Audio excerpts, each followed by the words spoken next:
Hello, my name is Dane Smith, Principal Moderator for Component 4, the Personal Exercise Program, or PEP as it is known. Welcome to the online training feedback session for Components 3 and 4, where it is hoped the information provided in this session will provide delegates with valuable detail that will enable them to consolidate or review their practice from the previous series and to potentially adopt strategies leading into the moderation window for 2023 that will potentially have a positive impact on your students' performance. In this session, we will review the assessment objectives for both Component 3 and Component 4, receive feedback regarding the national performance of candidates in both components from the 2022 series, look at an overview of the characteristics of good performances in Component 3 and appropriate responses for Component 4, provide further guidance for both components in preparation for the 2023 series, and outline further support materials and resources that are available to centres that may help with teaching and learning strategies for both Component 3 and 4.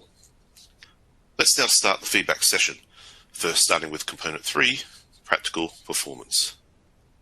To begin this section, let's remind ourselves of the assessment structure for GCSE PE Component 3 Practical Performance. Candidates are required to select 3 practical activities from the activity list in the specification on pages 22 to 24. However, there was a slight modification to the requirements for the 2022 series, where only 2 activities per candidate were assessed, which could either have been 2 team sports, 2 individual activities, or a combination of both. For each physical activity, candidates will be required to demonstrate their skills in isolation or unopposed situations, where they are marked out of 10. They also need to demonstrate their skills in competition or formal situation, which is marked out of 25.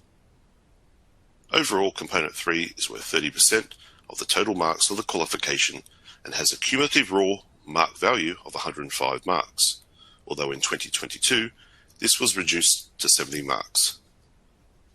Practical performances are internally assessed by the teacher assessors and externally assessed by Pearson through the moderation process. Centres are to be congratulated for their hard work and effort in completing the moderation process this year following the 2-year break from formal assessments due to the COVID-19 pandemic. Most candidates were highly motivated to succeed and responded positively to the moderation process and to showcase their skills and performance. At the end of the pandemic, there was a relaxation of the requirements for the provision of evidence in competitive sport to support centres where there may have been difficulties in providing evidence for moderation, such as the reduction in the number of activities that were moderated and the number of candidate performances being moderated. Centres were required to show 2 activities rather than the usual 3 activities this series, either 2 team activities, 2 individual activities, or 1 team and 1 individual activity from the approved activity list in the specification. 15 candidate performances were sampled for moderation this series, as opposed to 30 candidate performances. Marking was generally accurate, with centres placing candidates in the correct level bands for both elements of the assessment criteria. Where there was moderated disagreement, this tended to be between levels 4 and 5, where marking was lenient, or levels 2 and 3, where marking was severe. The most popular activities offered this series were football, netball, badminton, table tennis, swimming, athletics, trampolining, and ever-increasing activity, handball. Although there was a wide range of activities on offer, it was noticeable that some centres had limited the number of activities offered to make the collection of evidence more controllable and to maintain the quality of evidence. This was also due to the reduction in activities required for assessment. There was also an increase in video submission due to some COVID-19 procedures still in place in schools.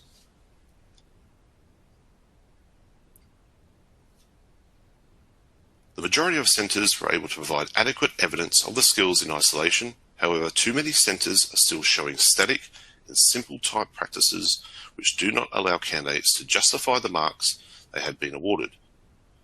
Those candidates who can access marks in the higher level mark bands must show skills that are more complex, as well as being more pressured, contextual, and demanding.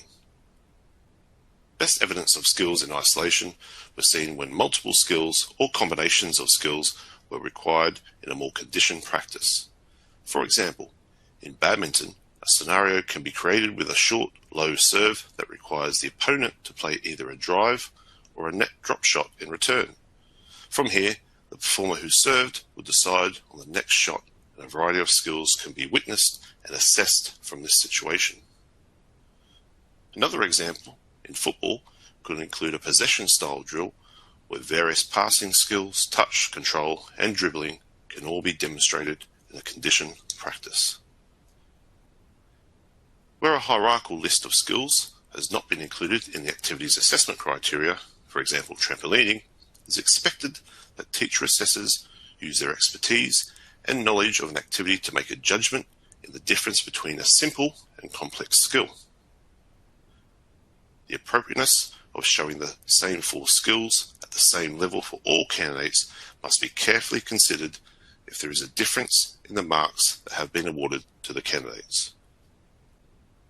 Centres are to be congratulated on their efforts to ensure that their candidates had the opportunity to perform to their potential in this element of the assessment by creating as a realistic a situation as possible.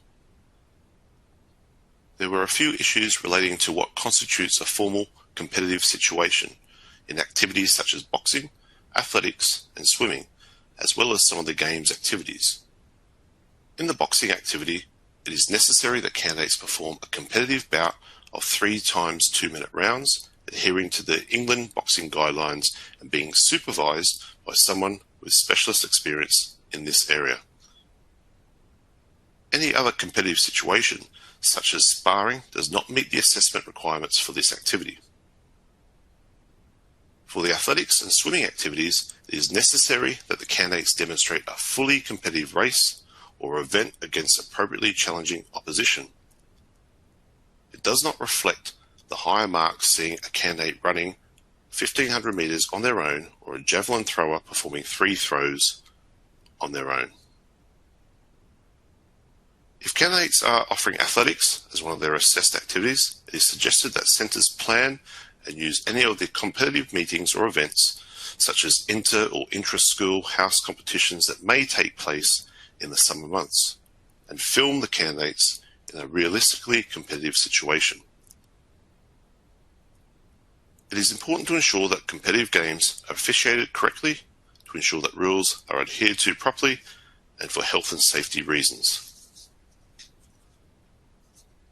Some candidates are not showing the skills in isolation separately to the competitive situation for some activities, mainly in equestrian, dance, swimming, and athletics. It is a requirement that centres show candidates demonstrating the skills as listed in the assessment criteria outside of the competitive performance or routine.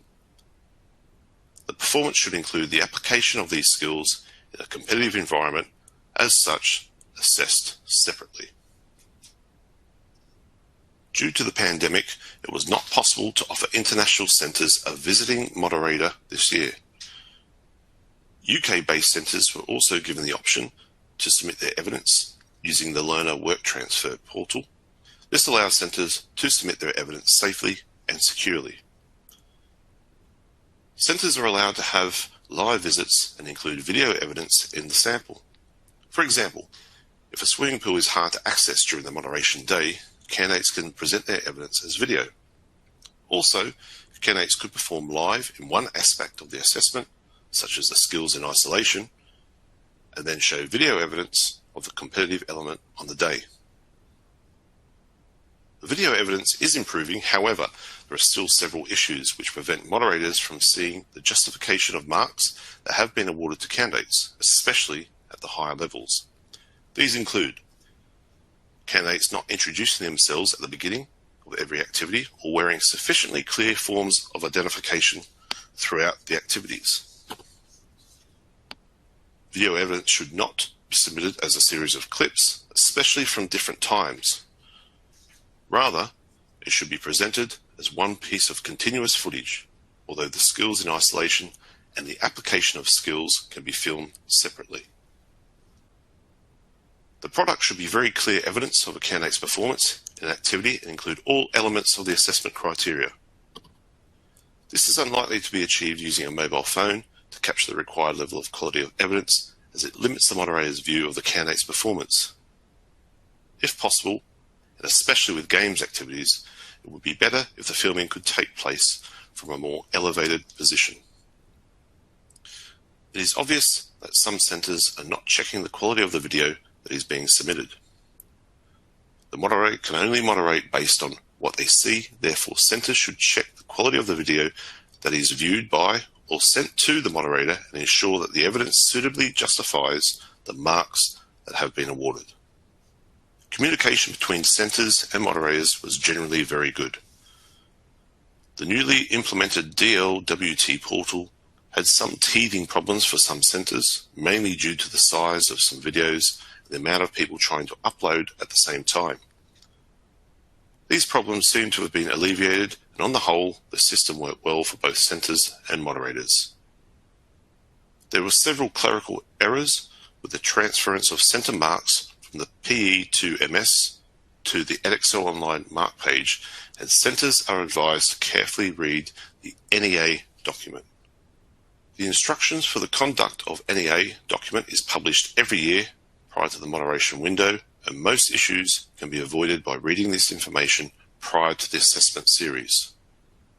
Please keep a lookout for updates under the Teaching and Learning Materials section of the GCSE PE page.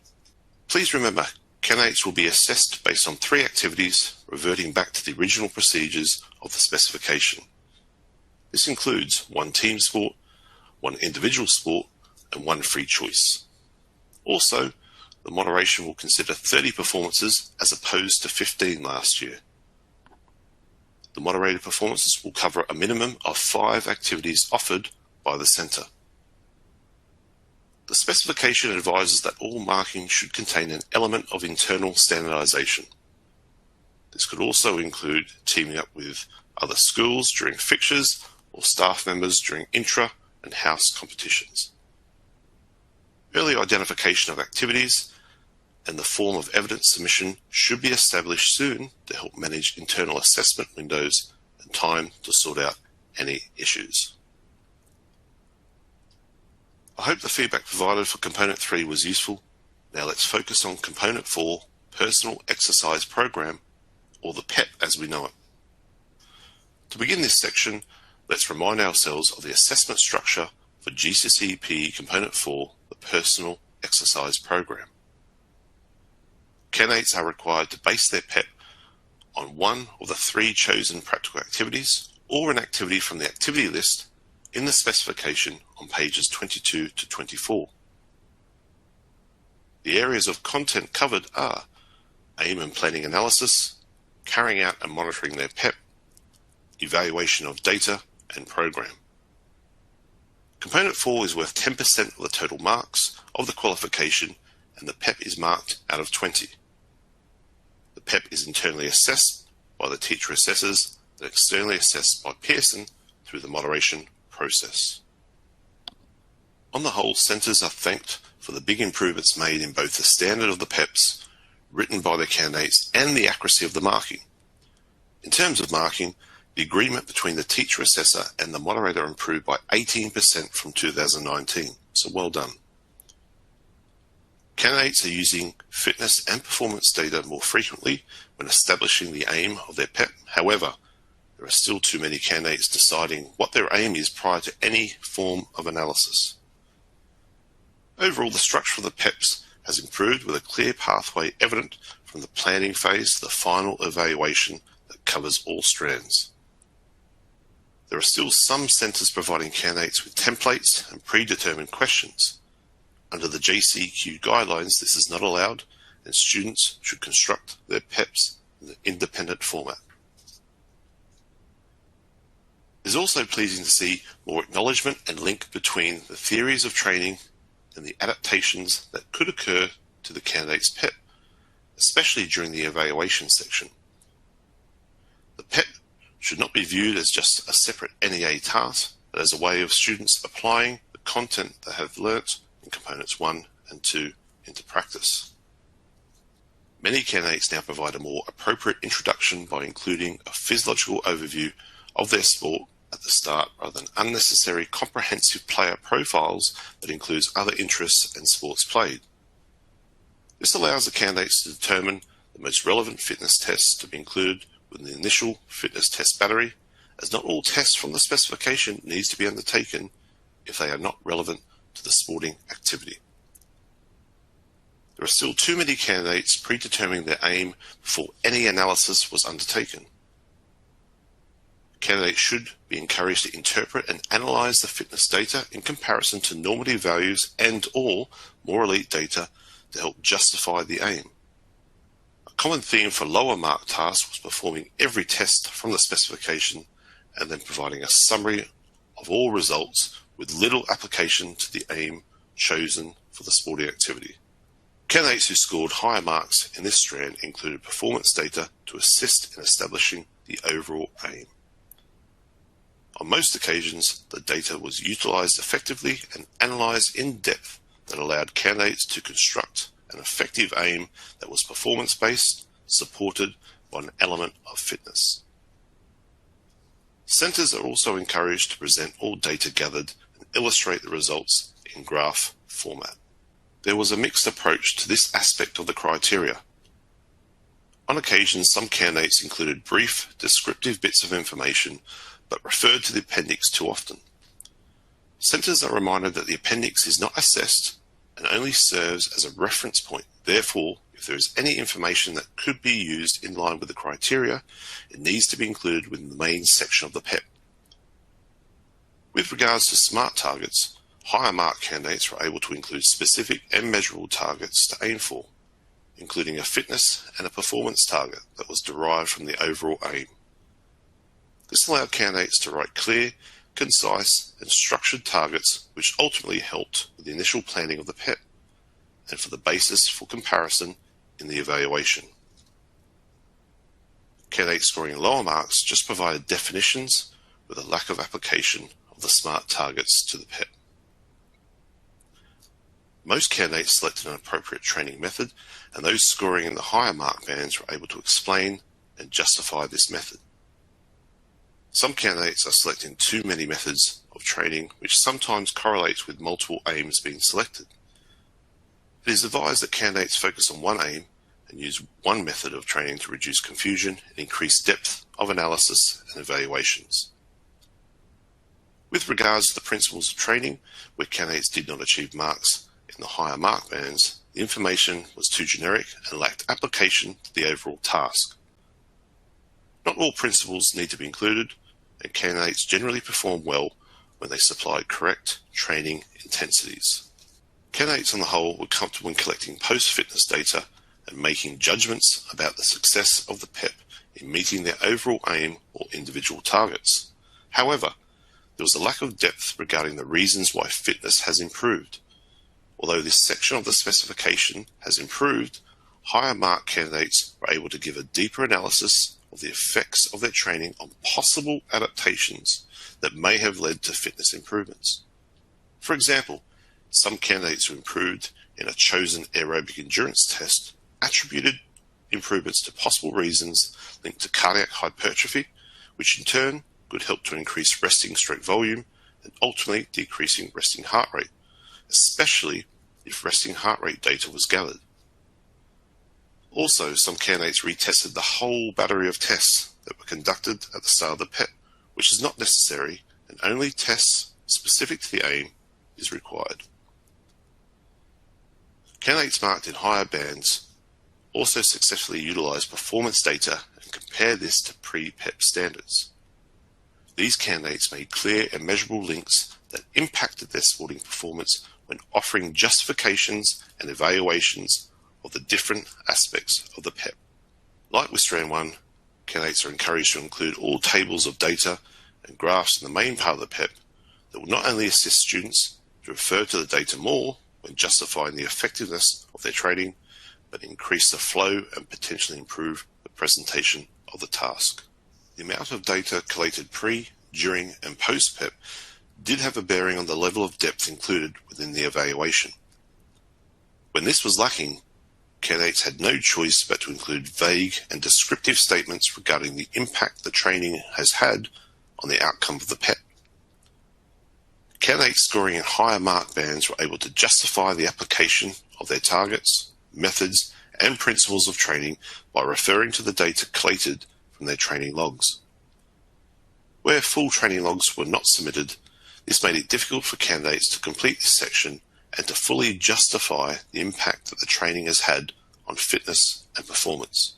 For some centres, this section of the task lacked depth and was kept short due to the lack of evidence, whereas others provided a more in-depth evaluation that linked the application of the criteria to the impact of the progress made and formed the strongest part of the task.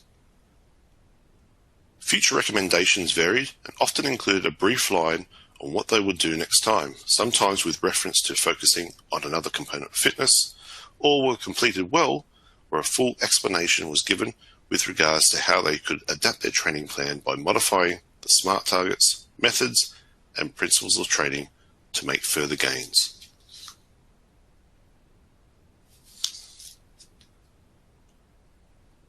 The coherence and structure of the task has seen an improvement, with candidates on the whole more comfortable using appropriate terminology.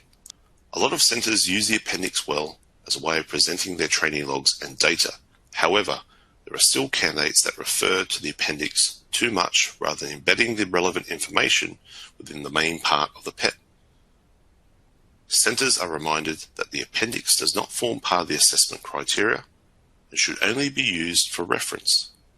Therefore, all analytical and evaluative content must be included within the main body of the PEP, and it is encouraged, as previously mentioned, to include the relevant fitness and performance data within the main section of the task.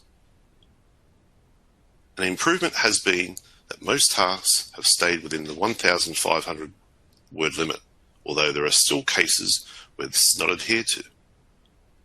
Centres are reminded that it is their responsibility to ensure that all candidates stay within this limit, as it could affect the overall coherence and succinct nature of the task. There are still a minority of centres using a template for all candidates.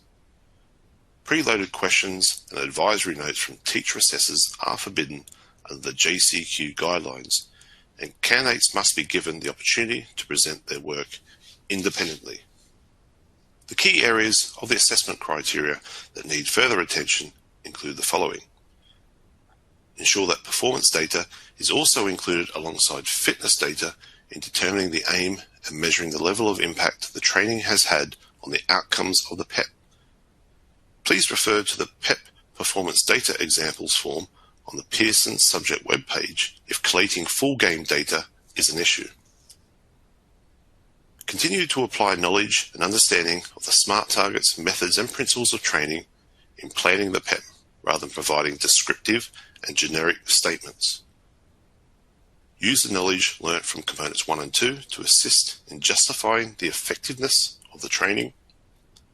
Greater links between training data is required to construct more appropriate evaluative conclusions for Strand 4. Use the resources on the subject webpage to help raise and or maintain standards.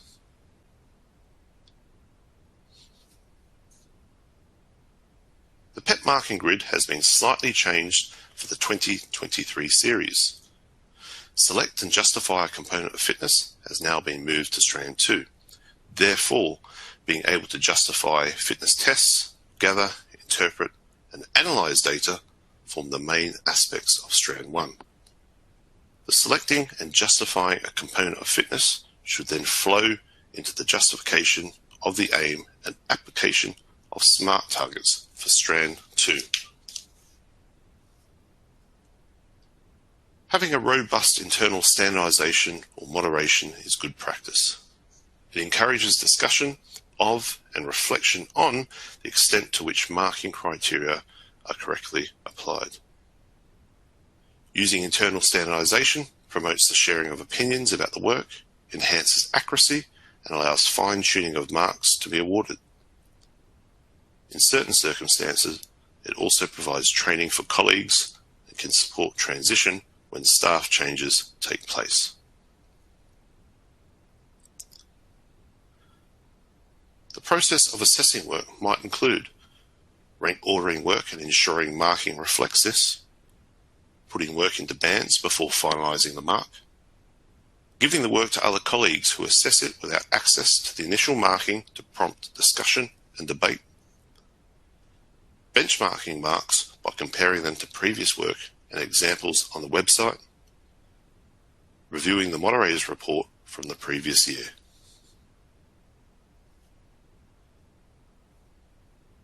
Prior to starting a unit on the PEP or marking the PEPs, it is important for the teacher assessors to familiarise themselves with the associated PEP documentation.